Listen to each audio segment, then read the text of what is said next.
بمناسبة مرور 37 عاما على مجزرة حلبشة، أقامت جمعية سنتر المثقفين ندوة موسعة في النرويج لاستذكار المجزرة ولدعم حقوق الشعب الكردي والتأكيد على ضرورة الوحدة والتكاتف لمواجهة المجازر والانتهاكات التي تحاك ضد الشعب الكردي.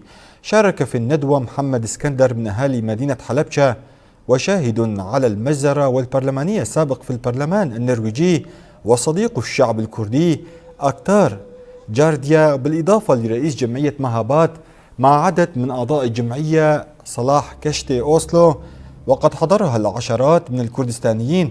وتطرق محمد اسكندر حول يوم الفاجعة وما جرى لهم وكيف فقد الكثيرون من أهالي المدينة حياتهم ومن بينهم أشخاص من عائلته، وقال تمنى أن لا تتكرر هكذا مجازر بحق الكرد مرة أخرى.